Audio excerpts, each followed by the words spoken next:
So me and Daniel kind of discussed about what you can possibly get in year 12. So welcome to year 12, year 12 physics class now. Yes, we are studying module 5, but as we can see from module 5, this is continuation of the year 11 contents, which means that every content you learned for you in year 11 can reappear in year 12, including, so let's talk about mechanics we learned in module 1. We learned about the module 1 and 2. We learned about simple mechanics and dynamics. So we learned about something like this, the motion equations. Do everyone remember what the motion equation is? Okay, give me some. I ask you to memorize some motion equations.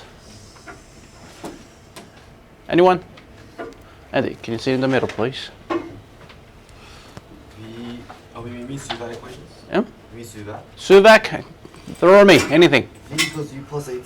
V is equals to U plus AT. What that means is the final velocity is founded by initial velocity plus AT. Okay, Ryan, anything else? V squared is equal to U squared plus 2AS. Yep, 2AS. Give me more. S is equals to? UT plus half AT squared. As I said before, yes, you will be given this in your formula sheets, but never rely on your formula sheet. Just memorize them. Okay, and I asked to memorize from year 11, module 1, because I knew this will reappear in the module 5 again too. That's a pre-assumed knowledge. Okay, second thing, you need to know what is for the vectors. Let's talk about what the vectors are. Kevin, tell me more about vectors. What are the vectors? Direction of the motion, only the direction? And magnitude. So it has a direction and the magnitude.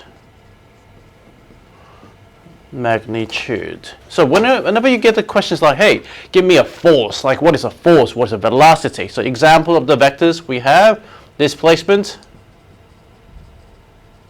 we have the velocity, we have acceleration, and the momentum as well too. Does energy have a direction? No. So we do not really count energy into the vectors. The energy would be the scalars, which is only about quantities. You also need to know the energy, as I just briefly mentioned. What is the most important things about the energy? If we start talking about energies, okay, Andy, what would be the law of the energy? The law known as? No, the law of Conservation. the conservation of the energy. How would you define the conservation of energy again too? Energy cannot be created. Can it be created? No. Destroyed? Only like transformed. It's only be transferred or transformed. Good. So what we learned last time was total mechanical energy is sum of the U plus K. Do you remember this? Okay, where U is known as gravitational potential energy, not the any potential energy, gravitational potential energy. K is the kinetic energy. You will learn this in the orbital motion of the satellites, okay, or the moons, why the moons are orbiting around the Earth, why the Earth is orbiting around the Sun using this energy too. See, all that is pre-assumed knowledge. We will never go through that in details again. I will never explain you why this is this. Why we have vectors are that or those, why the energy conservation is this, because we're going to use that to explore more about projectile, circular, and some of the orbital motions. Okay, so let's talk about some projectile motion, to talk about the motion equations here. Okay, so today we are more focused on this section, maybe some of this. Okay. When we're talking about motions, do you guys remember what happens to the vertical motions too? Vertical motion. And we have a horizontal vertical. Let's just talk about the vertical motion. So vertical motion as in like, I threw the ball upwards. Okay? Alright, what's going to be happening if I threw a ball upwards? Describe the motion. At first it'll be like fast, but then it'll slow down. It slows down and? And then it'll fall back down. It fall back down, okay. Why? Because gravity. Oh, what is the gravity? Yeah, your mate is telling you. What is gravity, Daniel? Acceleration. What? Okay, acceleration. Can you explain more about the acceleration? Wait, what? Can you tell me more about the acceleration? Yeah, there is acceleration. Change in velocity. Change in velocity. Okay, it is known as change in v on change in t, which means change in velocity divided by change in the time. The main thing is the one on the top, change in velocity. Okay, Ryan, tell me more about change in velocity then. In which circumstances we would say, oh, there's a change in velocity? Like when there's a difference in speed or direction. Tell me more. Give me an example. If a car is accelerating, so it's getting from 5 meters per second. Yeah, from 5 meters per second to 10 meters per second. 10 meters per second. What about the direction? Like one's going backwards, the other no forwards. They're both forwards. And 10 meters per second forwards. Can we say there is change in the velocity from 5 to 10? That's a change in what? The magnitude of the velocity. Remember that. When I'm talking about change in velocity, which is the vector, and vector is made out of the two. One is magnitude, one is direction. So whenever we talk about change in velocity, it could mean that, oh, this is what? Change in the magnitude or change in the direction or both. What about this one? We have a 5 meters per second forward. Now it's now changed to the 5 meters per second to the backwards. Alright, can we say there is a change in velocity? Or can we simply say, oh, these motions are the same? They're not the same. I mean, you're moving forward and backward. You know the difference between moving forward and backward. So there must be some changes in direction, which means change in the change in velocity, leading them to there must be some kind of acceleration applied in here. Okay? Don't think just accelerations are speeding up. That's a misconception about acceleration we're learning in year 11 again. True meaning of the acceleration means a change in velocity, which includes change in magnitude. This is change in direction only. Or we can have a situation like, I have a 5 meters per second forward. Now it's to 10 meters per second backward. Okay? Obviously, I can see the change in the magnitude as well as change in direction here. So there must be some sort of the acceleration applied in here. Use this concept to talk about, let's describe the ball's motion. Kevin, tell me more about the ball's motion. If I give you 10 meters per second, what's the initial velocity of the ball? It's 10 meters per second. Yes. So what would be the U? Initial velocity. How we like describe the velocities or initial velocity of the ball?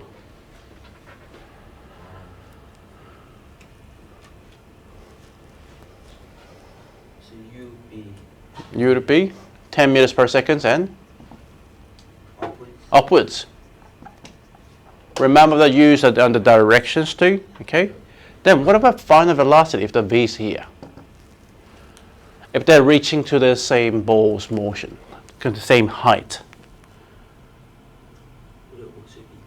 Would it also be 10? We assume that if there's no air resistance, we assume that it will reach the same velocity, but the same speed with downwards.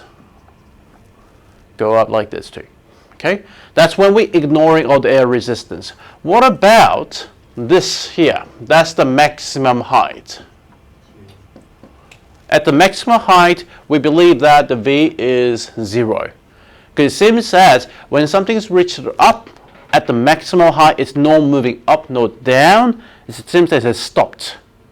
Okay? And from the maximum height, it's falling downwards there. So in here, applied in the ball. When it reached the maximum height. Just when it reaches the height? Really? No. No? Then, is there any acceleration applied? No. Why not? Because it's not stationary. Are you saying it's a stationary? I mean, I'm talking a ball's motion here. Yeah. So is there any acceleration applied? I'm asking you, is there any change in velocity you can observe here? Oh, yeah. Yeah. So is there any acceleration? Yes. Yes. It's a very simple question there, guys. Okay. So what would be the acceleration? Just negative 10. The acceleration applied is always, think about the change in the motion, guys. As the ball is rising up, guys, use your common sense. I'm not asking you something far out. I'm not asking you quantum physics today. Is it something that you can imagine?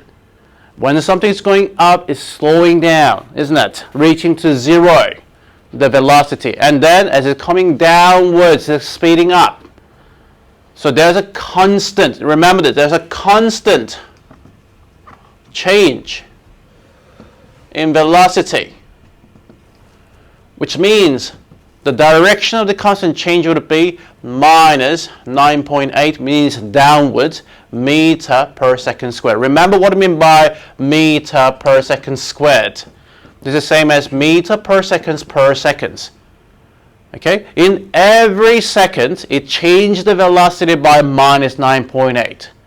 That's how we reinterpret the acceleration. Why am I bringing this again? Because in the projectile motions, you will need to, you need to know all the contents of the vertical motions. Does it make sense? We kind of did that, didn't we? We did that. Like I kind of emphasized you, hey, the vertical motion is very special, that there will always be some constant acceleration applied. Remember that constant velocity is not the constant acceleration. When we have a constant acceleration, you have constantly changing your velocity. Okay, constant velocity means that you're moving in constant velocity, so there is acceleration is 0. Okay, now I want you to try one of these questions here. Page, it should be 3. Okay, page 3. Kind of review questions from year 11. Could you try the 1.2 now, please? Give you about 5 minutes.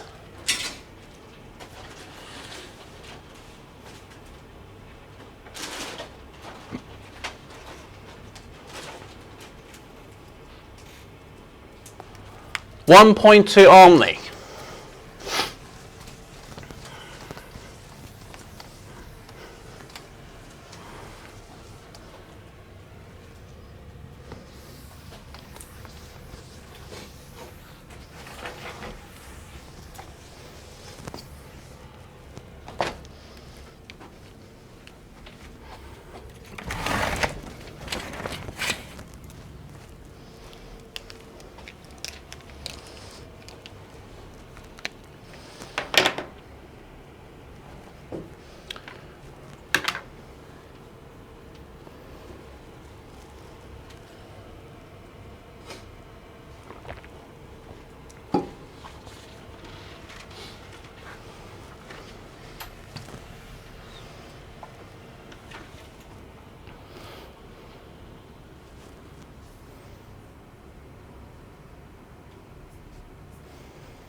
This is like a year 11 question, by the way. I haven't even started year 12.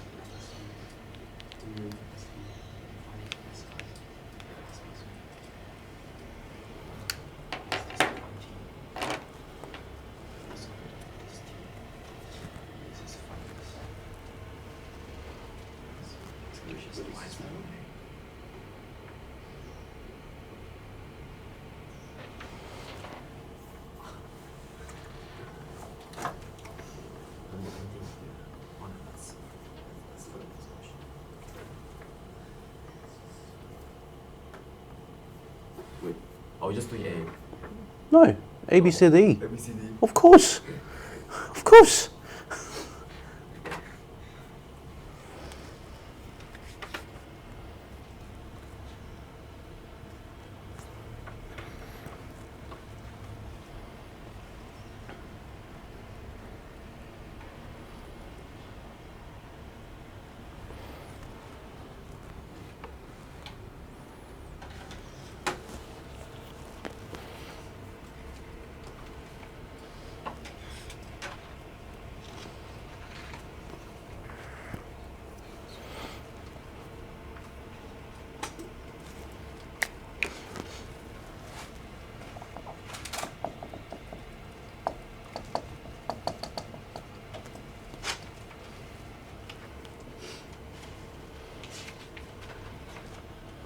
Okay, time's up. 5 minutes. Finished? No? Well, time to study then. Okay. Alright, 1.2. A dancer jumps vertically upward with the initial velocity of the 4 meters per second. Assume the dancer's center of the mass was initially 1 meter above the ground and ignore air resistance. So, guys, draw a simple diagram to understand what is going on in the question here. So, we are saying you don't have to draw the fancy diagram of the dancer, to be honest. Just draw a circle. Okay? The center of the mass is above 1 meter. So 1 meter here from the ground. And then she jumped up with the initial velocity of the 4 meters per second upwards here. Once you get it up to this stage here, write down all that relevant information that you have. This is something very important that you know. Initial velocity was given as 4.0 meter per second to upwards. That's given, isn't it? Now, once this is given over here, we don't have to worry about the initial 1 meter above the ground because it will maintain the same center of the mass. Everyone good up to this point? Now, A, how long did the dancer take to reach her maximum height? For the vertical motions, by the way, there's something that some information is hidden. It's given, but also be hidden. What is that information, Daniel? What's the information that's given and the same time hidden? Oh, like, we can assume the 9.8, the gravitational. Assume, or we know that? We know. We know the acceleration is? Minus 9.8. Minus 9.8. So 9.8 meter per second squared downwards.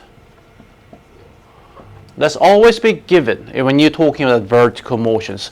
In other words, I can just use that as a sign convention, convert it into, this is plus 4.0 meter per second. Because we have a downward here, it has been minus 9.8 meter per second squared. Oh, okay. For the direction here, I know some of the school teachers are teaching you like, oh, we have positive and negative direction. We kind of mix use that. Just think really straightforward. Going upwards, always the positive direction. Going down, always the negative direction. Make it simple. Okay? Make it really simple here. It'll be a negative direction in this perspective. Does it make sense? Okay? Then, this is why I took the A to be minus 9.8 meters per second squared. U to be plus 4.0 meters per second squared. Meters per second. That's all given. Kevin, what's the another information that's hidden in the vertical motions and also can be given? Start with like this. At the max height. Final velocity will be 0. Yes, V of the max would be 0. Very good. So, using that information here, look what we need to find. We need to find what? How long did the dancer take to reach? The time it takes. So what we do, we break it out. V is equals to U plus AT. See, this is why you need to memorize them. then you know at V is a 0. That's a question A. I'm going to start from here. 0 is equals to U, which is 4, plus minus 9.8 times the T. Then T would be simply what? 4 divided by 9.8, which is, yep, 0.41. So given that what sig figs? 2 sig figs. You can fix that into 2 sig figs. 0.41 second into sig figs. That's how you get the answer for A. Okay. How long it should it take? 20 seconds. Isn't it? I mean, this is what I request you. You need to think about, oh, there's a vertical motions hidden. I know it's been a while. The last time we did the vertical motion was last year, because we did the year 11 last year. Started year 11 this time. Okay, so it's good revision of that. B. What was the maximum displacement of this dancer's center of the mass? Remember that the question's asking the displacement. Do you think we need to add a direction in your final answer? But displacement, you do need to. Okay, so let's write it down. How do we get the final displacement? We know S is equals to ut plus half at squared. Straight thing to forward here. The ut, you can either use the this time we find in here, or you can even use this, v squared equals to u squared plus 2as. Okay, any of those, but I prefer using the second one, because if you use the time that we found it from the question A here, there could be a chance that we can get the sig fig error, because the value you got here was 0.41, but the actual value is 0.48 blah blah blah. I just keep it as like the exact value. You can save the value here, doesn't matter. Okay, but when you're writing the answer, you need to show the 0.41. There could be a little difference between the value we found from the second equation to the first equation. Okay, so I chose this one for this question, but because it's got to be really simple too. V squared still be 0. U would be what? U would be 4 squared. Plus, we have 2 times minus 9.8 times the S. And S is then equals to 4 squared divided by 9.8 times 2 was 19.6. So 4 squared divided by that, you get 0.816 blah blah blah. Again, fix that into 2 sig figs, it would be 0.82 meter. Okay, direction of upward or no, above the ground. Or upward, same thing. If you do the first formula, do you multiply the time by 2? The first formula? Yeah. Why? Because it takes like 0.41 seconds to go up. Go up and? To go down. Are we looking for that now, for the maximum displacement? But then you need to find total time. Do we? For question B? Oh no, to use the S equals UT. No, I'm asking you, do we need to times 2 for the time? That's what I'm asking you. Do we need to times 2 to get the maximum height? No, because this time it's what? Time to reach the maximum height. We only accept that time. If you times 2, by the way, that's an interesting question. If you times 2 here, substitute over here, you will find out S to be 0. Because what happened? The dancer came back to the original displacement. Displacement, remember that, it's the final position minus initial position. It's not about how far she went up, it's about the final position of the dancer, which will be 0. Does it make sense? Okay, okay, good. But for C, for D, you may use that. Okay, now C, what is the acceleration of the dancer at the top of her jump? Interesting question. Kevin, what would be the acceleration at the top of her jump? Top of the jump at maximum height Yeah, maximum height. is 0. Really? 9.8. 9.8? Does the dancer get nothing at the top? At the top of the head jump here, remember that. This is why you need to understand what it means by the constant acceleration. We are living in the world of constant acceleration. And what is constant acceleration? The change in velocity. If she doesn't get the constant acceleration, Kevin, which means that after a long period of time, she will be there. She will be there. Okay, she's staying up there for like 10 or 20 seconds, or even more than that. So there will be a constant acceleration, which is 9.8 meter per second squared downwards. And this is the reason why she's starting to moving downwards, came back to the ground. Do you get the point here? There's something very important. We use that again in the projectile motions again. All right, D. Calculate the velocity of the dancer's center of the mass when it returns to its original height above the ground. Yes, this time we may use the time taken for that. Okay, there are two methods. I showed the method one. Method one, using the time. Okay, so adopting your idea, Ryan. So from question A, we found the time taken to reach the maximum height, which is 0.41 seconds. Yep, so what about the total time taken? T of the total. Would it be 2 times the time taken to the maximum height? Okay, if it takes like 0.41 seconds to climb it up, it would take the exact same time to climbing down. That's what we assume in here. But the important thing is we have to use the exact value. So it would be 4 on 9.8 times 2. I'm going to leave that. I'm going to leave that as this. Instead of writing the 0.42 seconds. That's the most exact value we can get. Okay, then what we do, we're using one of the formulas. The V is equals to U plus AT again, where the U is known as what? U is 4 plus 9.8 minus 9.8. Make sure you put the negative value all the times that 8 on 9.8. Can you see? This is why I did that. Exact value. Think smart, and you will save your time too. Then you say 4 plus 8. So that's basically a time taken for here. 4 minus 8. Is that okay? Living in 4 minus 8, which is what? Minus 4. What does minus 4 means in the velocity? It means 4 meters per second downward. Did I prove that? Yes. That's method number 1.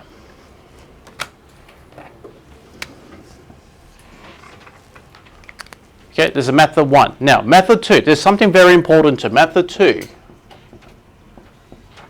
Instead of using a time, I'm going to use the final displacement, using the displacement.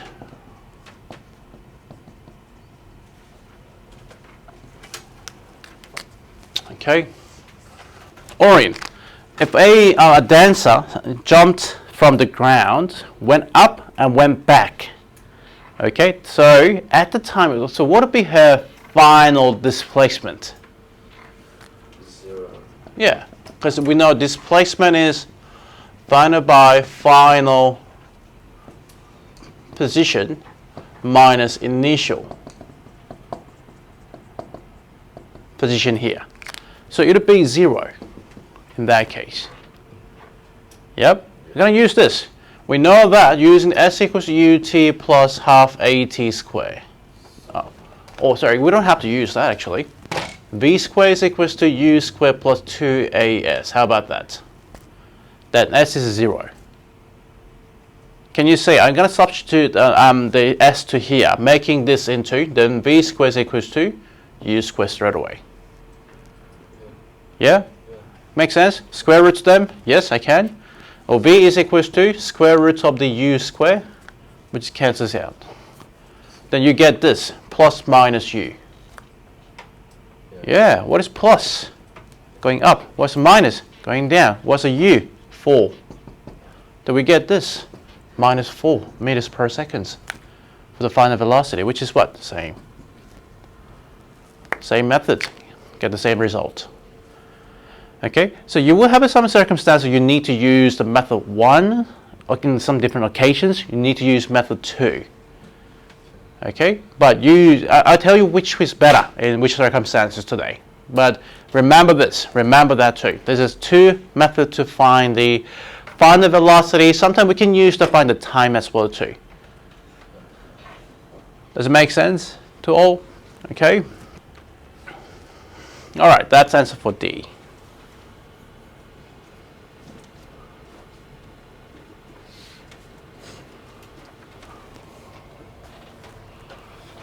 Wait, so are you recording this lesson? Yes, I am.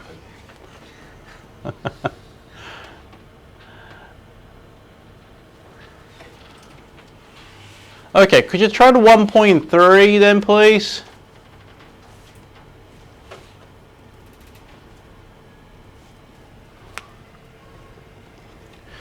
For 1.3, give you about, say, 5 minutes.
Yep. Would the initial velocity be like 0? From the maximum height? Yeah.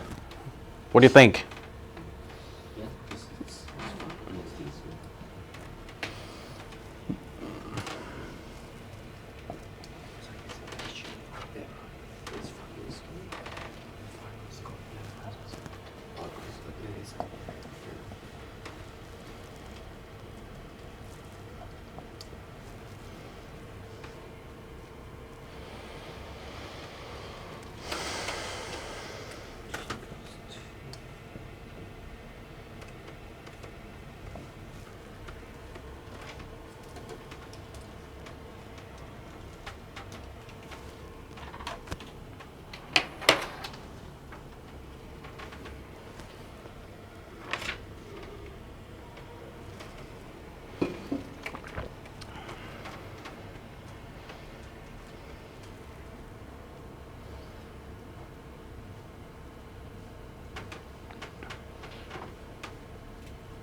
Don't worry about the draw the scale diagram, so you don't have to worry about it, but find the positions at 0.51 and 1.52.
Okay, we see. It's pretty straightforward question again too. All right, a helicopter delivering supplies to a flood stricken from hovers 100 meters above the ground. A package of supplies that dropped from rest. Okay, if the question said from the rest means it's given the initial velocity to be 0. Just outside the door of the helicopter, resistance can be ignored. So what would that mean is we have this is 100 meters from the ground, above the ground. Give it up here, okay? So that's giving us the displacements that we have. Okay. A, calculate how long it takes the package to reach the ground. So let's write it down, all that relevant information that we have. First of all, we have given the final displacement. How do we find the displacement again? The final position minus initial position. So in that case, the final position would be 0. Initial position was 100. If you minus that, you get minus 100 meter. That's your final displacement. Okay, then we also given A is known to be minus 9.8 meters per second squared, given. Okay, U was 0. That's all given. Then using all that, we can find the time taken and what formula should I use? Plus use V squared plus U squared. What? So do we know the V? No. No. And then we can get V. Then Is there any other formulas that we can use to find the T straight away? I mean S is equal to V. Yeah, bring that out. S equals to UT plus half AT squared, straight T here. Because what I know is UT would be 0. So that's giving us minus 100 is equals to half times minus 9.8 times T squared. Okay, then T would be what? Adding that, everything, and then you will find out the reason why because we put the minus over here, it will cancel out the minus to make it a positive time. And we do not have the negative time here. So if you get a negative time, means you got to check your directions. I do really mean it because that's a false working out. So T would be what? If you found it correctly, you would get 4.5 seconds in 2 seconds. Yep, because that's a root 100 divided by 4.9. That's A. B, calculate how far from its original position the package has fallen after 0.5 seconds, 1, 1.5, and so on. So what we do is we're going to do it like individually, like one that when T is 0.5 seconds, okay, 0.50 seconds, I should use that. Then you can use S is equals to UT plus half AT squared straight away. That U is 0, so 0 minus 4.9 times 0.5 square here like this. Kind of makes sense? Then you would get 1.23 minus 1.23 meter. Check it again, 4.9 and 0.5 square. Yeah, 1.225 meter, rounded up to 1.23 meter. Okay, from where? Is it from the ground? So it was 1.23 meters from the 100 meters. So 100 minus that, 1.23, you get 98. That's giving us 98.77 or 98.8 meter above the ground. This should be the right answer. Or in other words, you can start from from the helicopter. It should be or 1.23 meter down the helicopter. Okay, so you have to provide a good directions using the displacement again here too. Okay, same for the other things too. So you to see followed by using the same formula here again. The 1 seconds so when T is 1 seconds, you would find the S would be minus about 4.9 meter. So you can take that as that would be 4.9 down the helicopter, or above that plus the 100, so it would be around 95.1 meters above the ground. T equals to 1.5 seconds. What do you guys get? 11 11 meters. Okay, so it would be minus 11 meters. Again, that means 11 meter down the helicopter, or about 1989 above the ground. When t is 2.0 seconds and so on. Did you guys get up to the 2 seconds? Okay, 2 seconds would be like about 20, minus 20. Down the helicopters above the ground of 80 meters there. So what we see there is we have a 98.8 followed by, that's for 0.5 seconds when t, that's s, okay.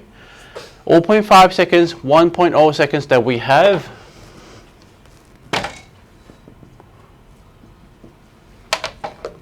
Ignore that.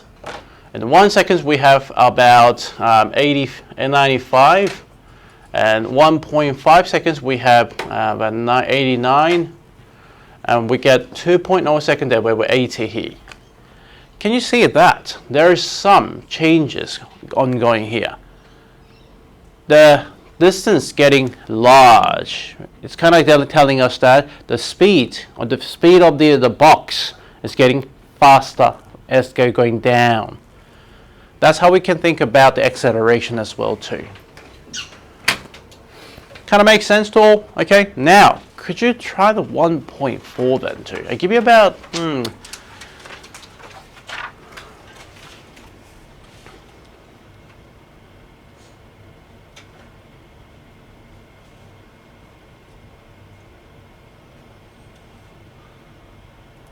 don't worry about the question C, just do A, B, and D, please. Skip C.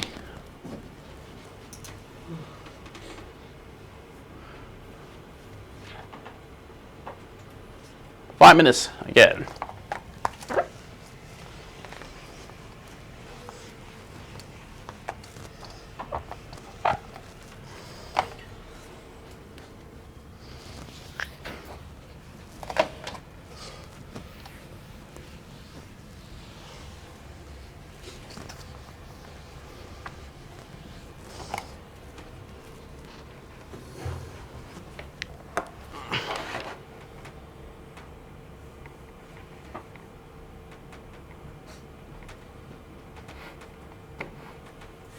So is it downward or upwards?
So, Yep. what does it mean by range?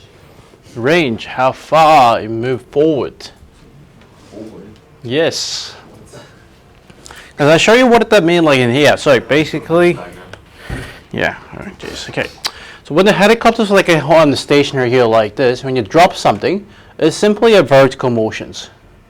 Okay, but whilst it's moving forward and still dropping something, you just see like some sort of the projectile motions here, because the ball or the parcel is combined with the horizontal motion as well as vertical motion here. Remember this, it's falling down and then it's basically, I'm showing you here. So you just see, you will stop at the same point where I am here, and the same place as falling down as well too. Describing the trajectory of that, what it means is, when the helicopter is moving forwards, dropping something, it will move forward like this. As well as, it will have the vertical motions here. That's what I mean by the question 1.3 here. Sorry, 1.4.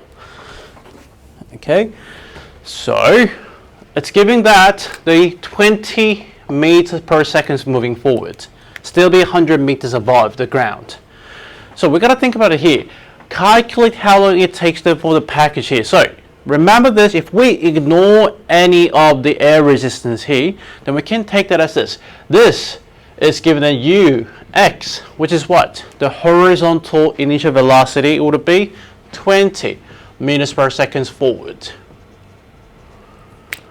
Does it make sense? Okay, then y, instead of saying the u itself, we got to say uy, which is a initial vertical velocity would be 0. Still be falling in the same height. Okay, the things start over here. If we ignore any of the air resistance there, we can take the Vx, which is the final horizontal velocity, to be same as initial 20 meters per second forward here like this. Which means when the box is hitting the ground, about to hit the ground, it will still move forwards at 20 meters per second here like this.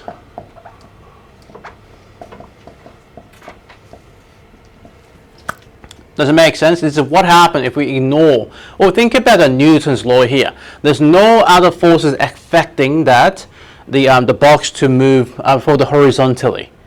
Means that it will have 0 that acceleration. That makes the what? Constant velocity in that case. Does it make sense? It's something very important. It means there's an acceleration. We can take it as ax, which is the constant acceleration. The acceleration of the horizontal acceleration would be 0.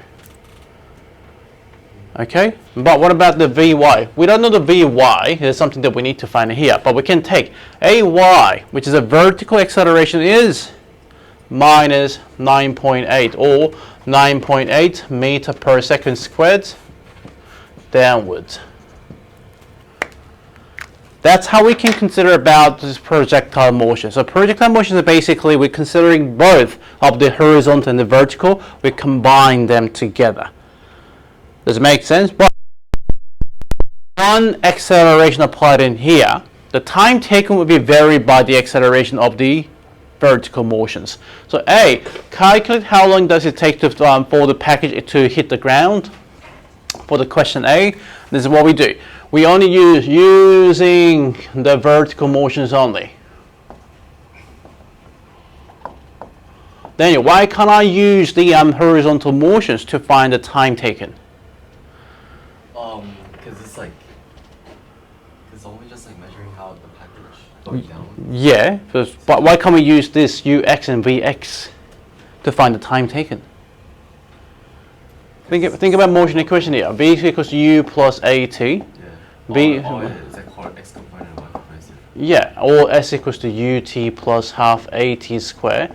Even if I try to use that value here to find the time taken here, think about what happened.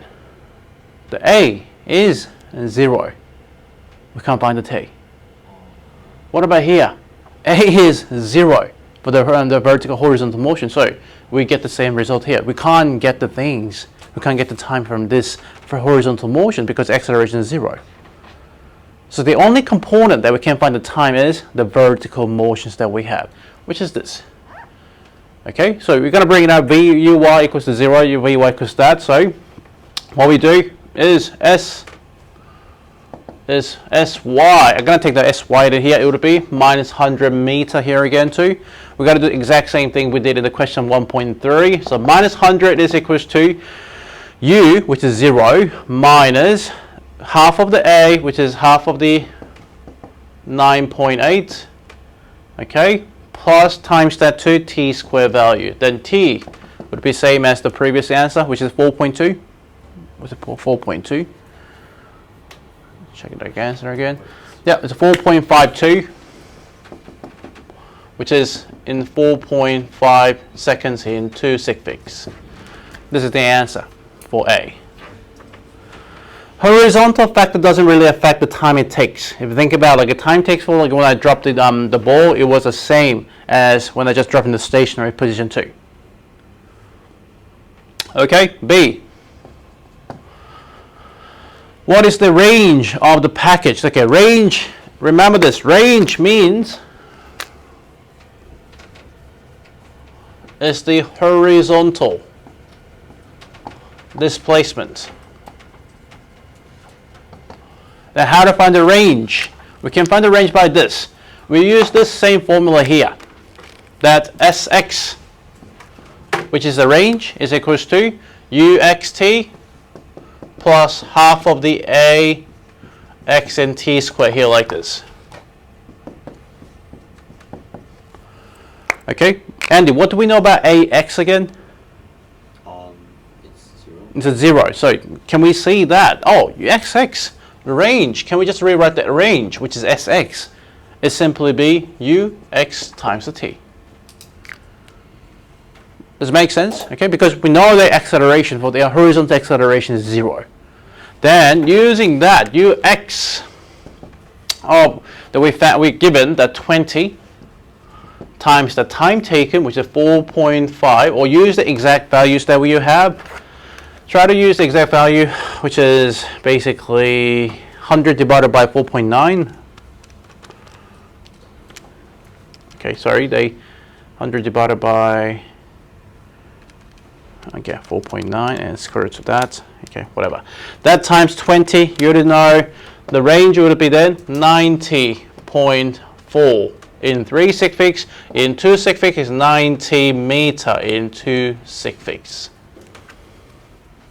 Okay, that's how we get the range value.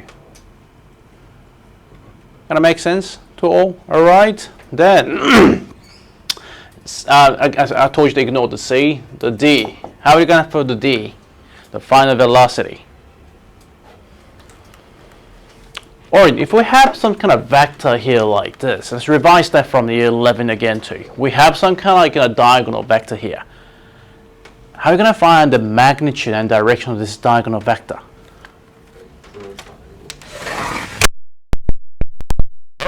Yep, so that says, if that's a V, can I just write it has a X component Vx and the Y component of Vy here, which is making the right angle triangle.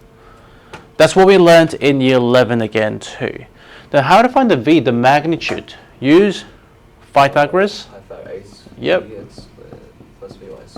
Square root of that. If I ask you to find the direction, what is the direction that we are looking for? It's either this one or this one.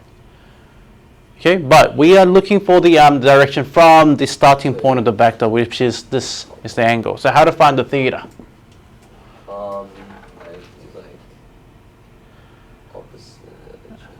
Yeah, so 10 inverse of the opposite, which is Vy over Vx here like this too.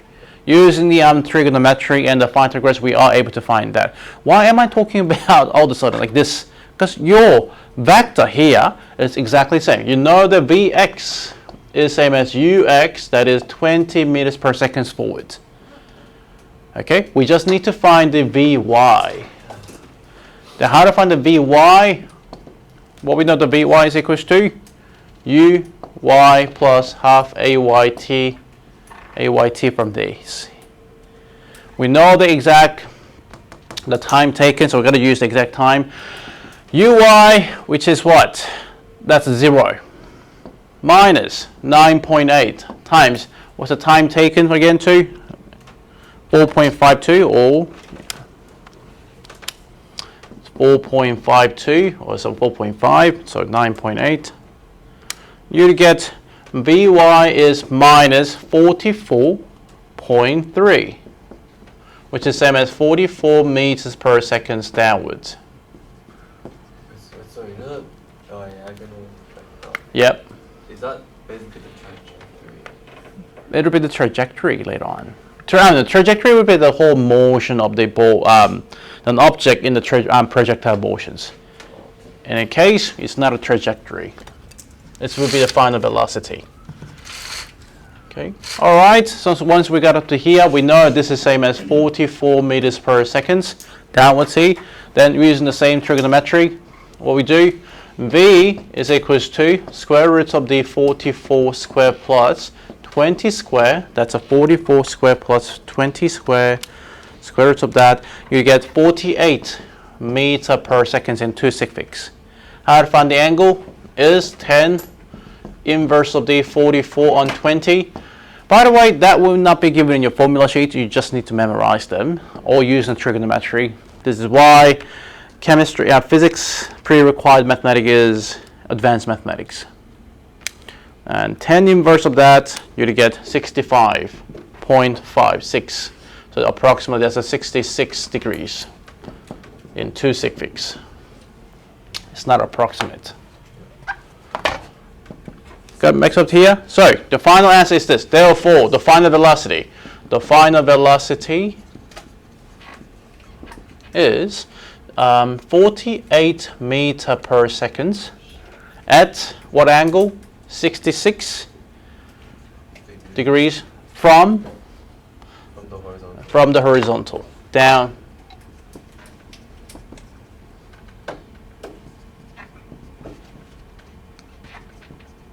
Is how you finalize your answer.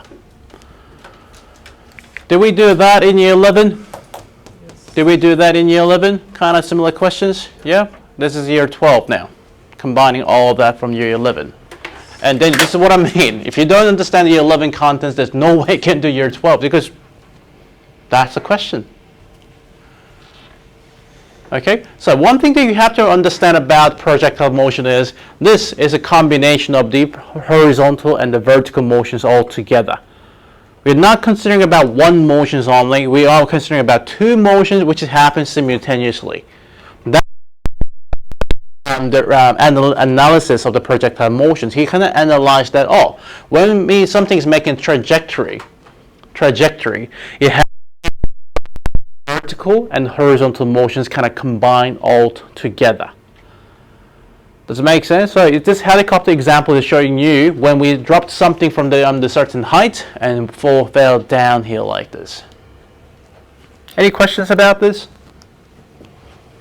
Okay, so whenever you need to find the final velocity, remember that you need to draw the vector diagram here like this. So that's the final vector with the angle here.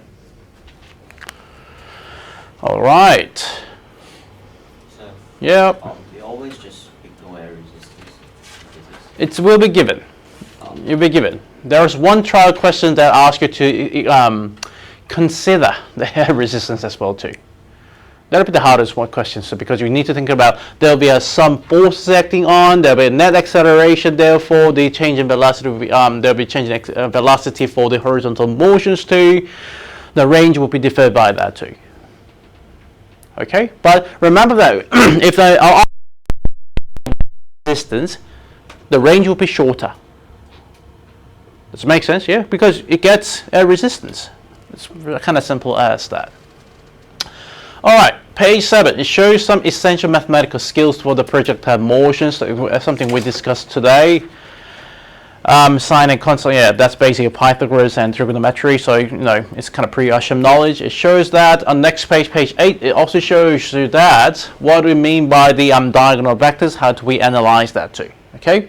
So it's not only for the final velocity, we can have the launch of something, like I threw something upwards with the angles Okay, that's a trajectory. I'm going to make a trajectory. I'm projecting something. Then we can use the same things, same angles here. So for example, 1.5. The horizontal velocity and vertical velocity of the projectile were measured. They are represented by the following vectors. So we have vertical velocity is 5 meters per second, horizontal velocity is 10 meters per second. So we have two vector components. One is going up with the 5.0 meters per second. One is going up, going forward with 10 meters per second here like this. Then what would be the velocity? So this is the velocity that we know, the velocity, and that's the same as 5.0 meters per second here. So what we do is the v, y is this, v, x is that. Alright, what we do, find the v, again, using the Pythagoras, it would be 10 squared plus 5 squared, square root of that.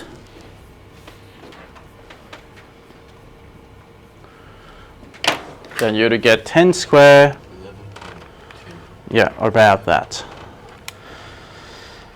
You would get 11 meters per second in 1, 2 suffix. Okay, the angle would be the launched angle from here above the horizontal, so the angle would be 10 inverse of the 5 on 10, which is half. So you would get 27 degrees. So the final answer, the velocity is 11 meters per second at 27 degrees above the horizontal. It's how we write and describe the angle. Remember this.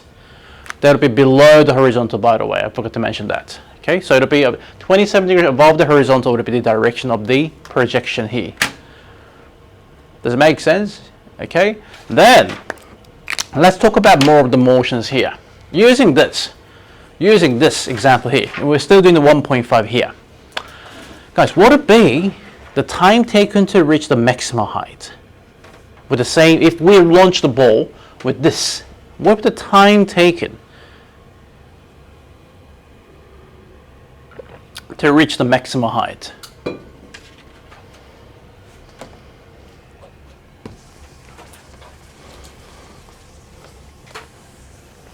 Do you kind of get the question here? Do you kind of get the questions? Like, what would be the time taken to reach the maximum height?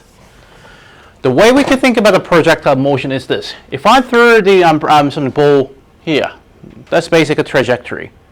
Okay? But I want you to have a look at it in your perspective. If I throw the ball towards to you, you only see that ball is kind of rising up and down. Can you see it like it's going up and down here like this? Regardless, moving horizontally here, it's going up and down. What is this? That's a vertical motions. If I show the horizontal motion, it's going up and down like this. In your perspective, it will go up and down. So when we're considering about the projectile motion, especially about the time, you only be going to consider about the vertical motions. And we did that vertical motions today. The in class is a 1.1. So you can take that as, oh, I need to find the time taken to the maximum height. What do? We know that time at the maximum height, the velocity at the maximum height is, yes.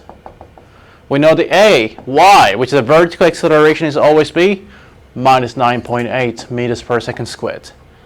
U is not the 0. I'm going to take a u, y only.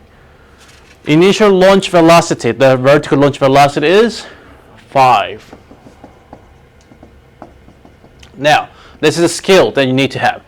I ask you to define the time taken to get the maximum height for the projectile motion here.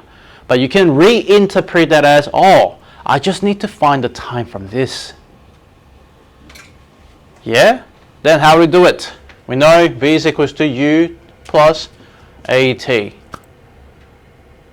Then t, u is known as 0, u is 5, a is minus 9.8, t is t. Then t would be 5 divided by 9.8. That's it. Then you'd get 0.51 seconds. Okay, so we use the vertical motions to chase it up, find the time taken, all the time variables. That kind of makes sense too. What if I ask you to find the range? Just find the x component. X components. What's the range? Range is the SX, the total horizontal displacement. How do we find that? We use that to find ux times t, because we learned that the horizontal acceleration is 0. Okay, then uxt, then time taken from the total, so we can take that as ux, which is 10 times. Total time taken would be, the time taken, this is same as 2 times the total time taken to reach up to the maximum height, which is 2 times the 0.51 seconds there.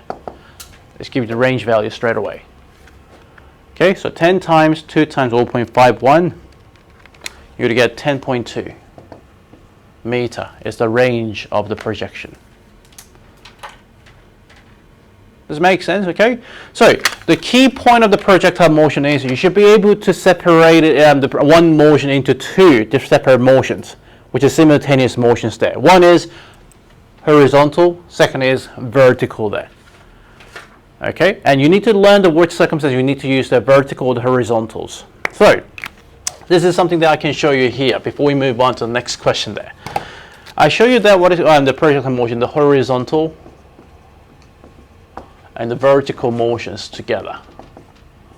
So you got to use this page. I should move that to here.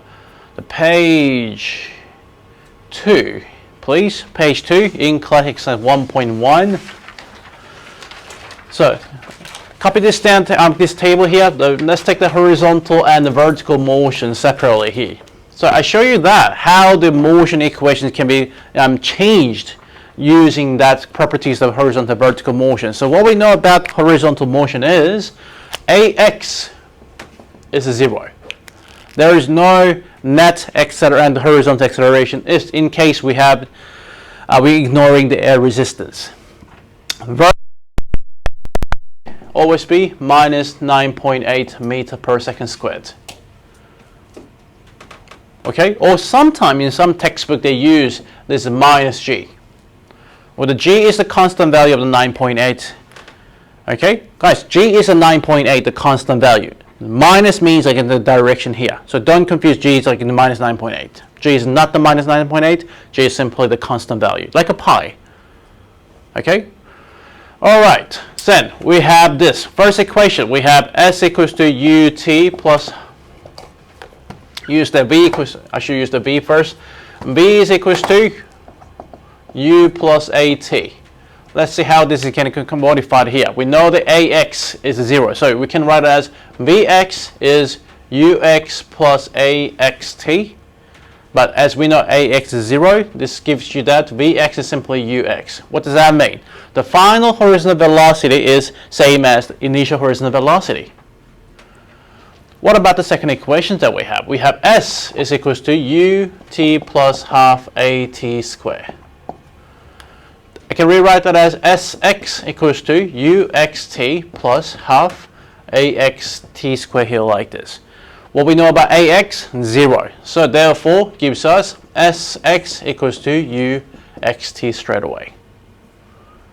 Can you see that kind of modified motion equations here using the property of the horizontal motions?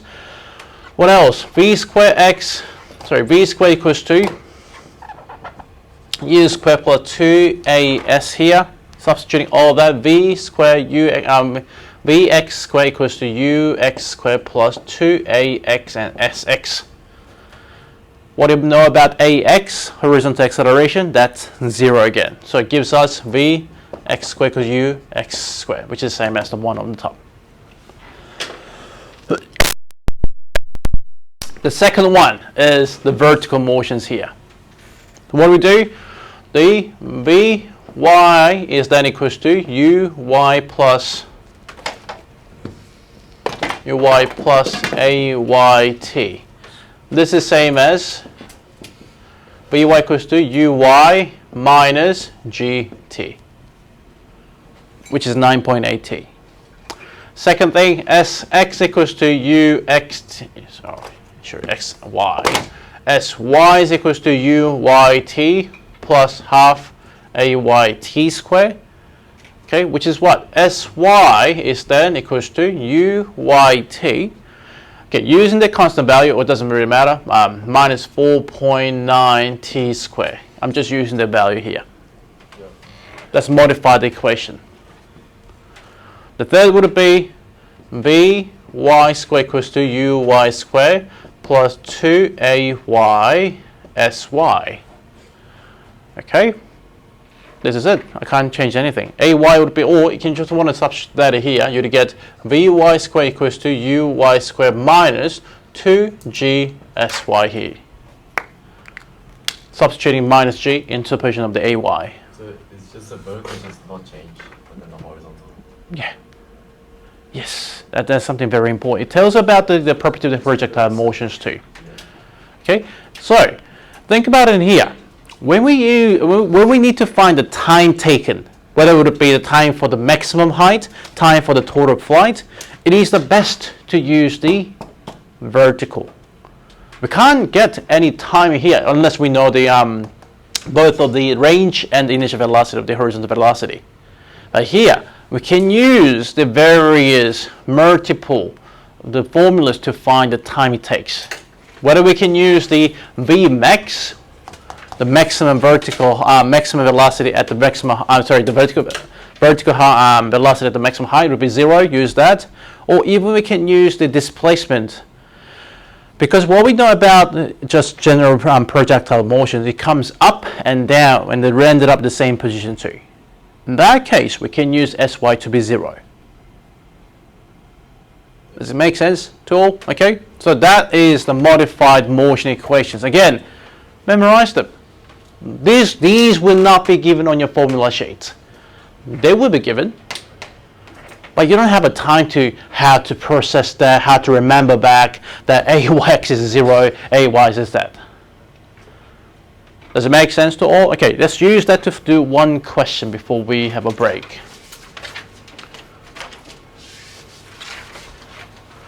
Could you do page 9, 1.6, please? I give you about roughly 7 minutes.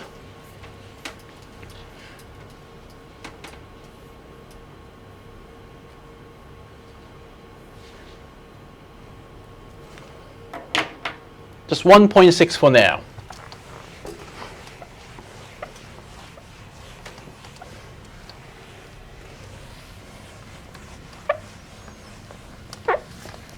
I'll leave that here so you can use that to solve the question.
Okay, so follow this as a step-by-step guideline for all the projectile motion questions. So let's say 1.6.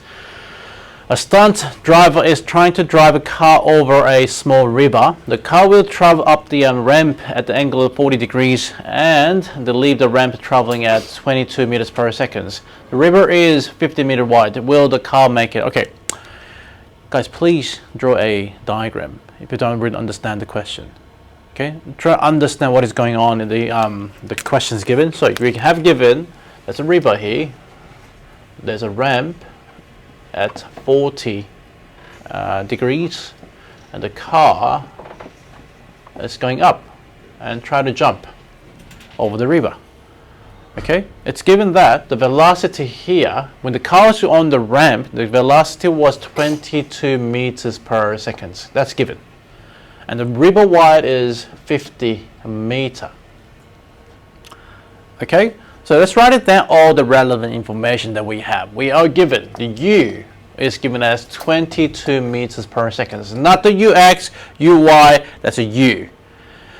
Angle of the ramp was 40 degrees here. Then draw a vector diagram using the relevant values that we have, 40 degrees, that we have a 22 meters per second for the U. Then we can find the U, X, and U, Y from it. Always start with the initial, the X and Y velocity if they are not given. Okay, so what we do is, first of all, is UY, UX would be, using the trigonometry here, would it be U times, because what we know is a sine, U,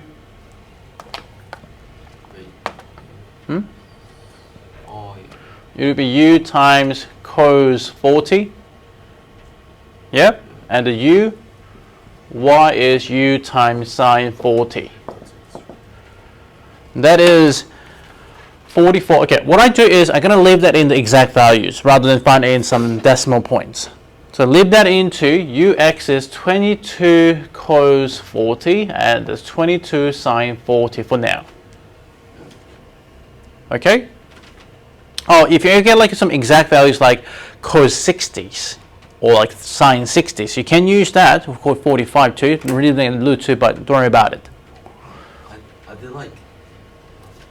did like the triangle like that, but then like I made it like a displacement. Why? I don't know. Why? What for? You can, but it's important why you did that. Just felt right. Okay, see that? That's the first step. So I have to take that as step 1.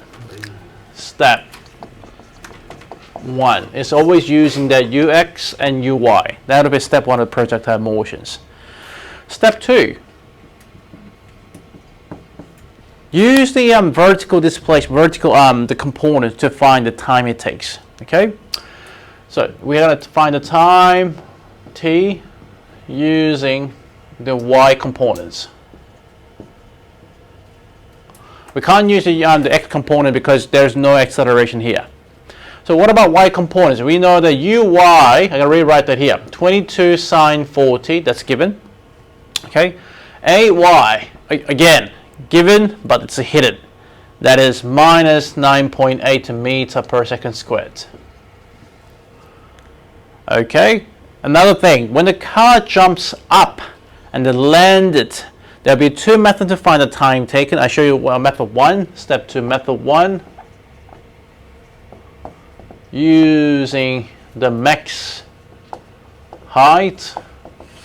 Okay, that is step 1. So what we know is v at find the velocity at the max height is same as what? The 0. Using this, as this is equals to uy plus half ay, sorry, uyt,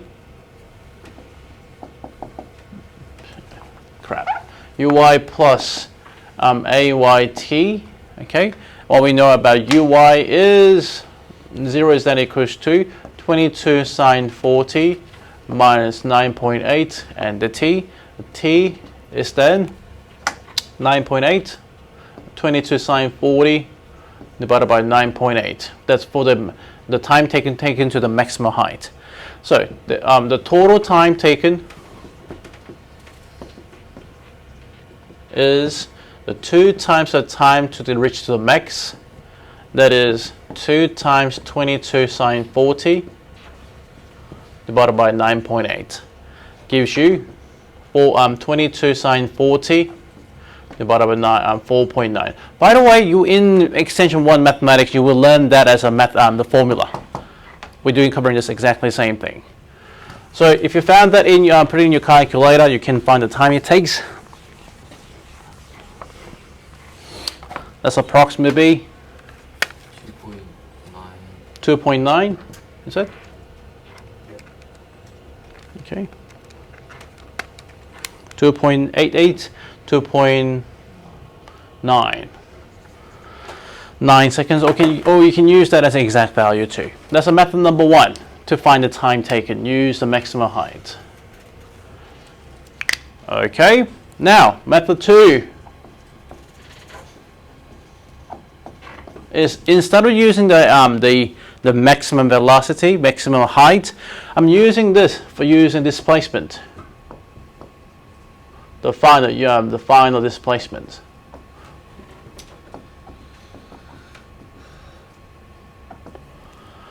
Okay, so what about the final displacement, the vertical displacement given? When the car jumped up and went down, it'll be 0. So we know Sy is 0. I'm going to use this. Then Sy equals to uyt plus half ayt squared here. So what you see there is the 0 is equals to t comes out of the front, uy minus 4.9 t here like this. As ay equals to 9.8 and minus 9.8 here like that. Then t would be what? T would be 0 or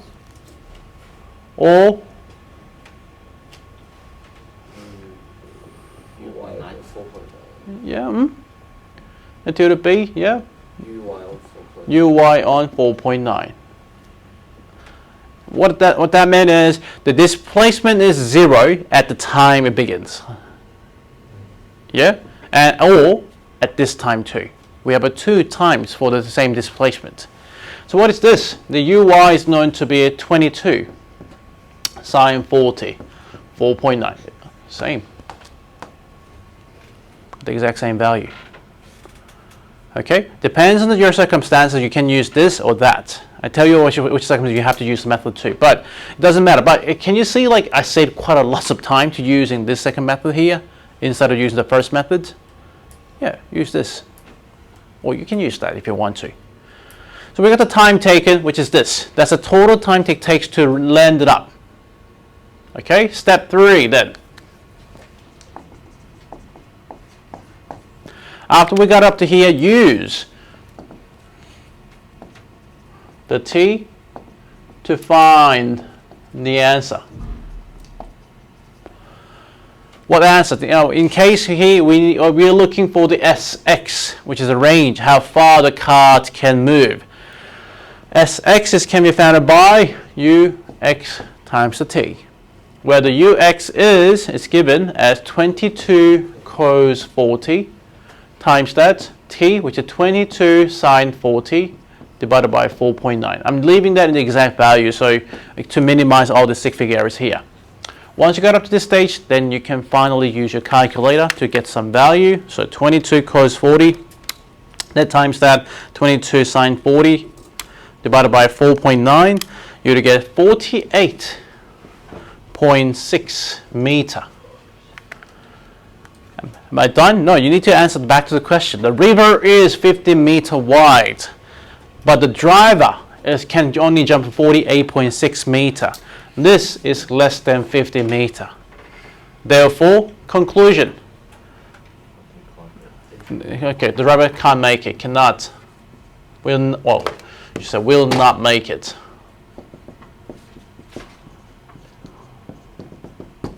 He will not cross the river. That's how you need to answer the questions. Kind of makes sense to all, okay? So it's kind of simple if you understood like the motion equation, how to apply to that, how to if you can imagine that, like, you know, what is going on in the situation here. Okay, but I'm using, like, you know, there's no kind of year 12 stuff here. This is all year 11. When do we learn that? Year 11. Okay, any questions about this? Yes? How many modules would this be? 2. Come on. Projectile motion is known to be one of the easiest questions you can get in the HSC. Up to Band 4 students, they always get the full mark for the projectile motions. I'm not talking Band 6. Band 6 is kind of like a common sense.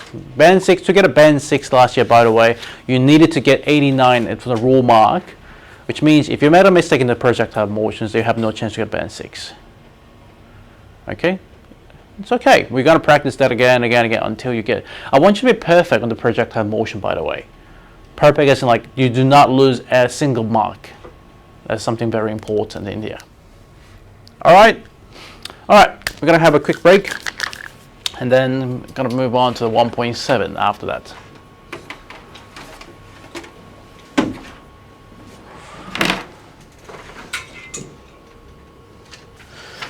Okay, 1.7 it is very important to draw the diagram correctly, so that you don't really get confused about what is going on in the questions while you're doing this. The archer released his arrow from point 1.5 meter above the ground at an angle of 10 degrees. If the arrow has the initial velocity of 30 meters per second, calculate. Okay, let's draw that. We have an archer through that arrows who is 1.5, so you're gonna draw like this. Okay, what that means is there's an archer here is 1.5 meter above, okay, and kind of like shoot the arrow, which is living in 30 meters per second, but the angle here is 10 degrees. So I can redraw the vector diagram of the initial velocity that we have 30 meters per second. There are 2 of that. U is that, and that's a 10 degrees here like this. Now you're given that UX and UY from it, that whether UY is a U sine 10, UX is U cos 10, which is same as 30 sine 10 is a UY value, and 30 cos 10 is a ux value here like this. Okay, and remember that back. The archer threw the shoot the arrow from 1.5 meters above the ground, but the arrow hits the ground. So your final vertical displacement will not be 0, it'll be something else. Okay, that's how you need to draw the diagram here for A, B. The maximum height of the arrow is above the ground, so very easy questions. What we know at the V, Y at max height is known to be 0. Okay, so what we can do, Vy gets found by Uy plus Ayt, where the Ay has been minus 9.8 here again too. Substituting that, 0 is equals to, oh, you don't have to actually use that. Let's use this. Sy equals to Uyt plus half, no, not this one, my bad. Vy squared equals to Uy squared plus 2Ay Sy. That's something that we can use. Okay, because we know Vy is 0, Uy is, using that value, 30 sine 10 square is a Uy minus 2 times Ay, so 9.8, so 19.6 times Sy. Then Sy would be, moved everything up here, we get 30 sine 10 squared divided by 19.6. This is how you can get the Sy value. If you can find the value correctly, then you would know the Sy would be 1.3 meter in 2 sigma points. Is that it? No? You added the 1.5 meters. So therefore, the max height is 1.3 plus 1.5, because maximum height is basically this. So you need to add the 1.5 here as well too. So your final answer must be then around 2.8 meter for the final answer. Oh, 1.4 as well. 1.4, let's check it again. 30, probably the type calculation error. 1.4, I take that. 1.4, so 1.4, so 2.9 meter. Okay, that's how you get the question B. C, the range of the arrow. So to find the range, remember that range, which is Sx, is found by Ux times the t. So ironically, to find the Sx, you need to have the time taken for the total flight. So let's find the total time taken. I introduced you the two methods to find the time using the vertical component. One is using the maximum height. The second is using the displacement. Now, when we try to use the maximum height, the first method, the problem here is, yes, you can find the time taken up to here. Okay, means that we know the maximum height is 1.3 meters from the shooting point. Okay, and we take that as a point over here. But you also need to find extra time from that 1.5 meters above the ground to the hitting the ground. All right, and this is quite complicated. So I show you how to use the method 1. So T total using the method 1.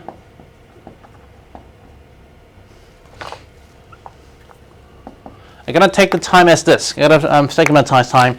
The T1 for the total time taken from this point to this point, the T1.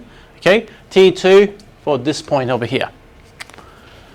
All right, and what we know is the total time is T1 plus T2, where T1 is the 2 times the time taken to the maximum height. Does it make sense to all? Okay, then what we can do from here at this point is, we know the maximum height is 2.9 meter. So using that again, Sy equals to 2.9 meter, which is Uy t plus half Ayt squared here like this.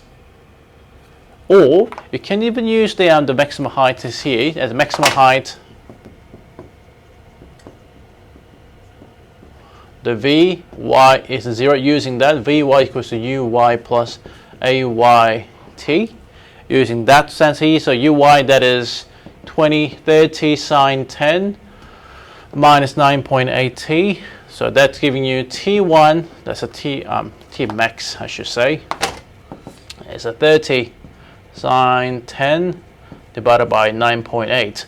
Therefore, T1, which is the maximum time taken from this journey here, would be 2 times of the sine 10 divided by 9.8 gives you 30 sine 10 divided by 4.9 seconds. That's T1. Alright, don't calculate that yet because we're going to add it up anyways. Okay, don't leave any significant errors. T2, how are we going to find T2 from this point over here? What can we do?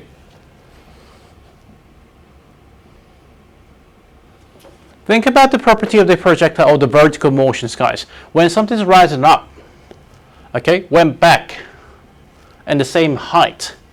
What we believe here is if we have a uy that's a certain value, so in that case uy of the 30 sine 10, as they're kind of reaching to that, we believe that the vy would be the exact magnitude, which is 30 sine 10 again too, with a different direction, the negative here.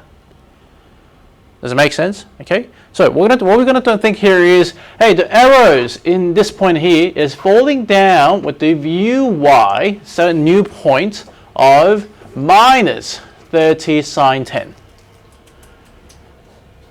Does it make sense to all? That when the arrow is going up and down on the same height, it will strike the ground, strike the same point in the exact same magnitude with the opposite direction.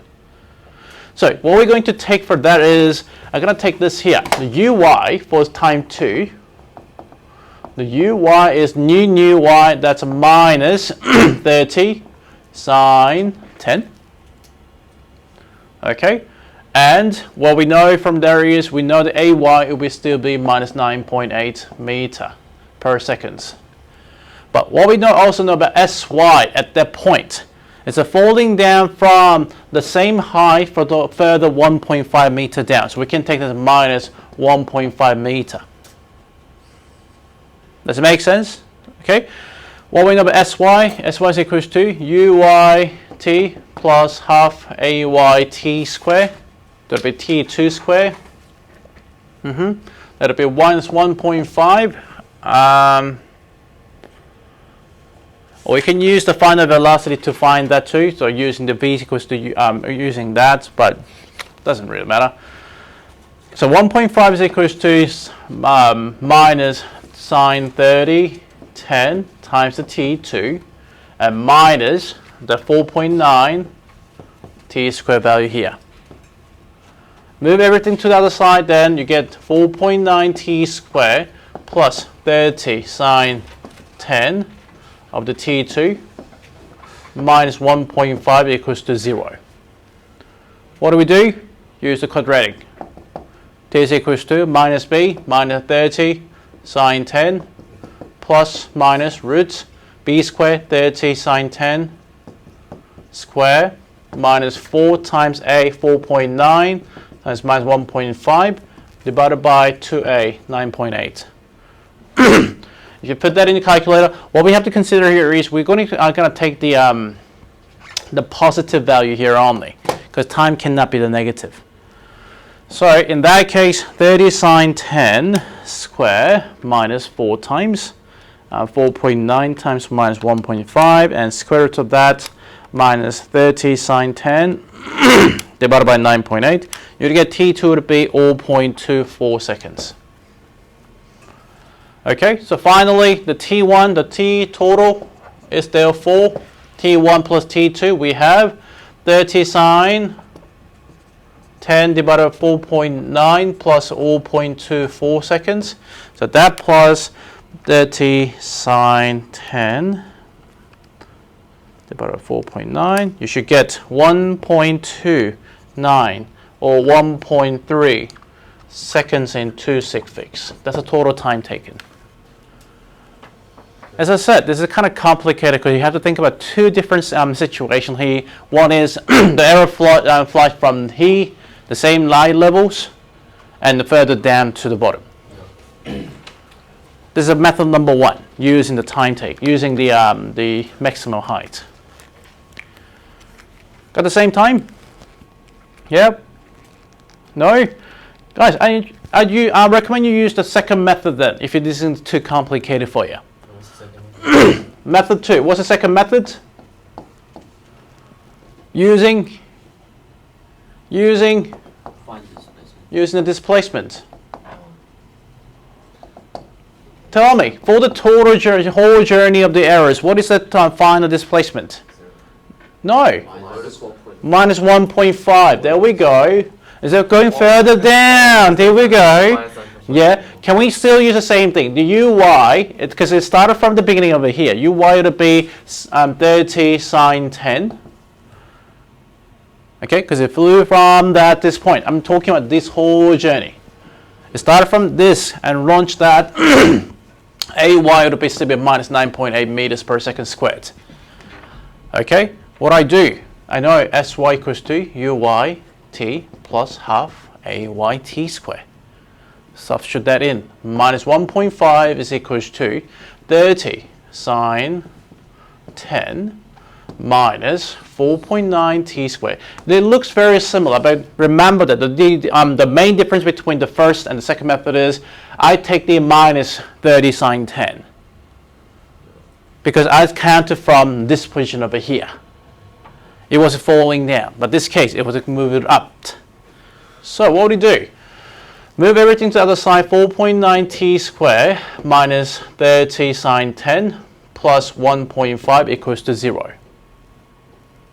Should be minus, my bad. Move everything to the other side of here. Then t, use what? Quadratic again. T is equals to minus b, 30 sine 10 plus root 30 sine 10 minus that square minus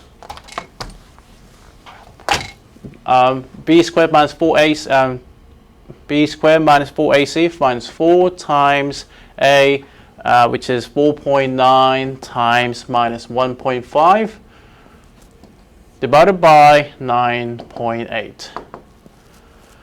Do you think, oh, do I really need to use quadratic? Yes, you do. I told you. Advanced mathematics, prerequisites for the physics year 12, 11. If you can't do the quadratics, study math. I do really mean it, okay? So what do you do? 30 sine 10 square minus 4 times 4.9 times minus 1.5 and square root of that plus 30 sine 10 divided by 9.8. Guess what? You get straight away. That's what? 1.3 seconds. Yep. How many lines? 1, 2, 3, 4, excluding the information here. Much easier. How much time can you save from this? 5 to 10 minutes. Okay? There are some certain circumstances you must use a method 1 if the question's asking you, hey, what's the time taken to reach the same height? You can use that. I don't mind that. Okay? But you can use a second method to find something in the rest over here. Use that. It looks like, oh, quadratic. I hate the quadratic. I mean, who likes quadratic? No one. I know that. Okay? But using the quadratic saves you much of time and gives you much of the things to do. Are we done? No, we need to define Sx. We're not done yet. Sx equals to uxt. So ux, that's known as what? 30 cos 10 times 1.29 or 1.3 seconds, whatever the value you saved in here, times that, 30 cos 10. That's a range, 38.4 meter in a 3 sig figs or 38 meters in 2 sig figs. Are we giving 2? So fixed in a 2 sig figs, 38 meter and 2 sig figs. I wrote 1 sig fig, so I got 40. No, it shouldn't be 1 sig figs. I mean, yeah, it could be 1 sig fig though. You got 10 and 30, but leave it in 2 sig figs for now. Make sense? Wait, why didn't you say you can't do 1 sig fig? In some schools do. Sydney boys, they ask the student to write the 1 sig fig. It's to give in the 1 sig figs. Yeah. I must say, like, my personal taste, I really hate to see the 1 sig fig because it has a lot of sig fig errors, as you can see. Okay, so what I suggest you is write down some exact value first, and then convert it into the sig figs required. So in that case, you know you got the answer. There's a minimized chance you may lose a mark. But for those sig figs that you're given in the questions or one of in your calculation. D, we're not done yet. D, the velocity which the arrow strikes the ground. Have you guys found the velocity yet? No? Need a little bit more time? I give you time.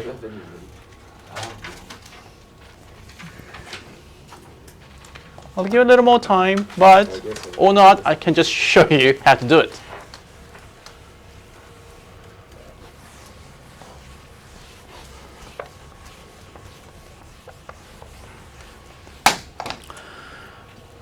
Guys, think about what we need to find the final velocity. Daniel, what do we need to find the final velocity? The V. To find the V, what do we need? Initial. No, we know we know the initial too, but I'm not asking the very simple. For the projectile, the arrow is moving downwards like this, diagonally. Diagonally. You can't find the diagonal vector straight away. This is why we're looking for the Vx and Vy. Okay, but what can you tell me about Vx? It gives you the range. Hmm? It gives you the range. No, Vx. The final horizontal velocity in the projectile motion. Equals to? Ux. Straight away. Straight away. Which is 30 cos 10. We know that. You only need to find the Vy then. How to find the Vy? That equals to Uy plus Ayt. That again. Do we know the Ay? Do we know the Uy? Do we know the T? We do everything. So Uy, 30 sine 10 minus 9.8 times the time taken for this. Was in total time taken was it a 1 point something? 1.3 seconds? Yeah, 1.3 seconds. It's given a 1.3. Yeah, 1.3, 1.29. So this is what I mean by use the exact value if you can. But try to use 1.29 for this case here. Or you can use 1.3 because it's written at 1.3. So 30 sine 10 minus 9.8 times 1.29, you'd get minus 7.433 meters per second. It must be the negative minus that because the arrow is falling downwards. It's showing you the direction here again too. So you can reconstruct the vector diagram that we have the 30 cos 10. And that's a 7.433 here like this, falling down. You just need to find the velocity from here. How to find the V? V is equals to 30 cos 10 square plus 7.433 square. The reason why I don't put the negative here is I show you the vector diagram is falling down. Remember that there's a sign convention. Plus and minus only shows you that whether it's going down or up in some direction forms too. And square root of this. Or even you do that, the same thing basically. And 30 cos 10, square root of that plus 7.433 square. Square root of that, you get 30.5. So in one sig fig or two sig fig, the 31 or 30 meters per second in one sig fig if you like to. You use that one sig figs. The angle like down there. Yeah. B30. I mean B10. Here, Like that angle. the other one. What angle? This one. Yeah. You can use 10 for both. It was both. Yeah, but do we find the angle for the at the tip and the point of the vector? No. We try to find from the initial point. Yeah, that's the initial like angle, launched angle from the here. Angle theta is divided by tan inverse of the opposite of adjacent, which is 7.433 divided by 30 cos 10. 40? Yeah, about that. It's got to be a small value.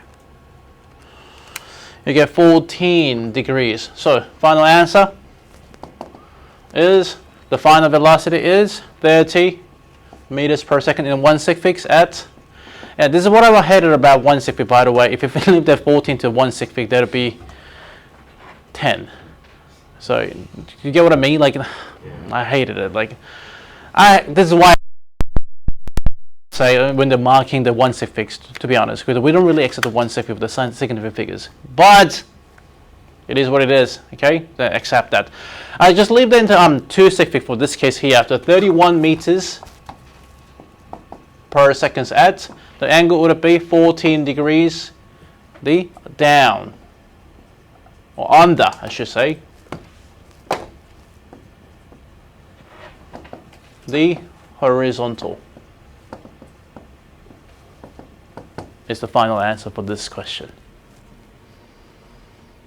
Yep, looks complicated though, but it's basically a combination of the module 1 contents that we learned again. Any questions about this arrow? I mean, using the method 2? Guys, make sure you practice this quadratic trigonometry and everything there. Let's try more.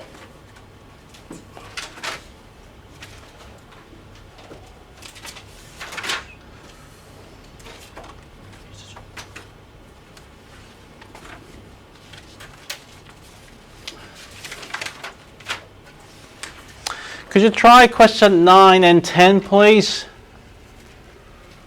9 and 10.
9.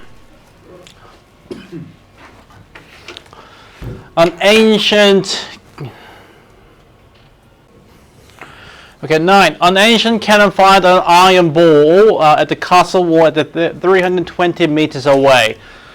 The velocity of the ball as it left the cannon was 150 meters per second, and the cannon was elevated to 5 degrees. Calculate the height of the spot where the ball hits the wall. So draw the diagram again. We have the cannon shooting that the wall that's rising up to fire in the 150 meters per second and elevated for the 5 degrees there. And always construct the vector diagram using this. I'm gonna just show this. That's the U, which is 150 meters per second. Then UY, which is the 5 degrees there, would be the 150 sine 5. And UX would be 150 of the cos 5 here like this. Once you get up to this stage here, then the question is simply asking the height of the spot where the ball is hit, and it's basically 320 meters away. Okay, at the that's a wall over here. So we can't really find that amount of the. So we need to find the time taken for here. So what we know, first of all, the displacement Sx is given at 320 meters. Does it make sense? Then we can use the uxt to find the time taken to reach the wall. That is, t would be 320 divided by ux 150 times cos 5. Then time taken for that is 320 divided by 150 and cos 5. You'd get 2.14 seconds in 2 decimal points. So, which means that the cannonball will hit the wall in 2.414 seconds. Make sense up to here? Okay. Using that time to find the SY. How to find the SY is found by UYT plus half AYT squared here like this. The UY that we have is 150 sine 5 times time taken 2.14 minus 4.9 and t squared 2.14 squared. So what I suggest you is you have value in your calculator. Use that answer to find this substitute here. So I would use the answer times 150 times sine 5 minus 4.9 and answer square. Use that as some sort of like some formulas there. Then you will find that straight away. Sy would be 5.5 meter above the ground.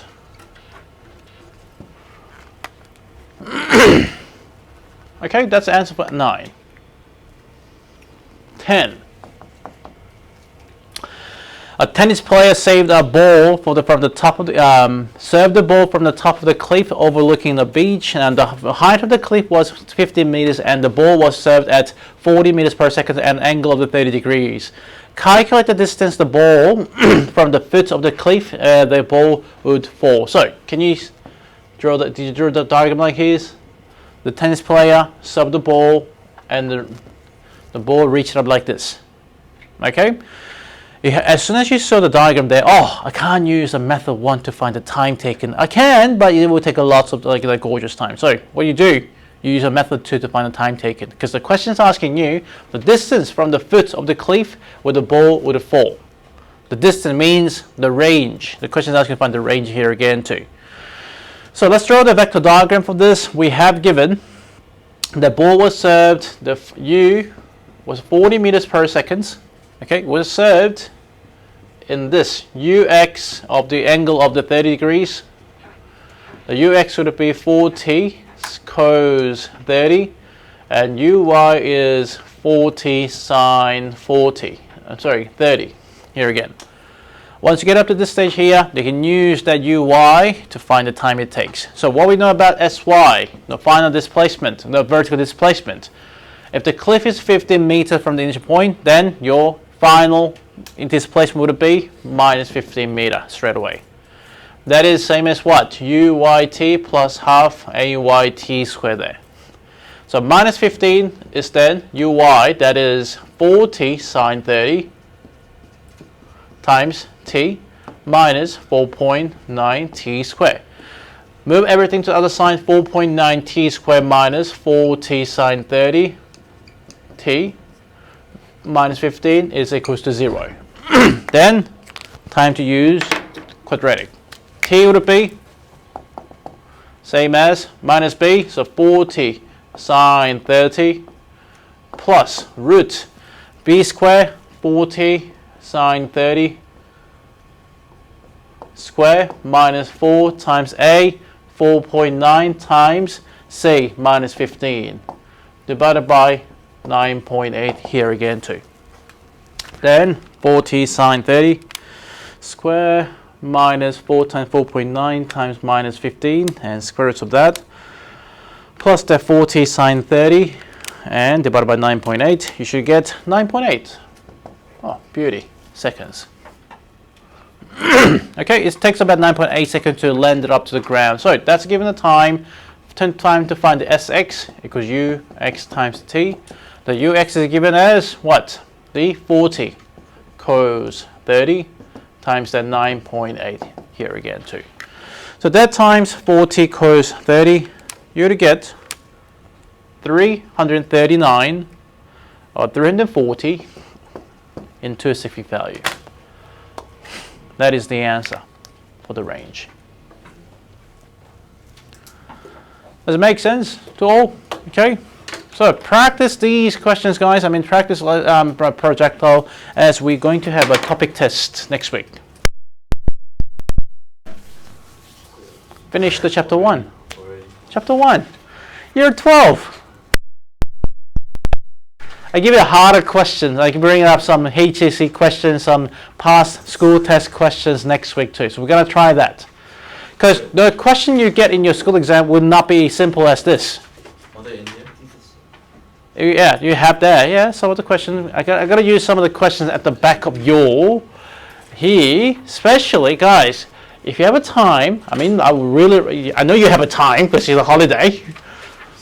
Try these. Try these, especially page 23. Page 23, the questions in there is a really, really good quality in terms of they are very similar to the school exam questions nowadays. Try to do all the chapter exercises. On the top of that, you also get the homework this week. Pass that, thank you. It's a hand-in homework. Guys, the content-wise, there's nothing really complicated in the projectile motions. This is why I'm bringing up some harder questions next week. We're going to have a topic test. We're going to do more problem solving next week. Any questions about chapter 1? We end up chapter 1. Finished it.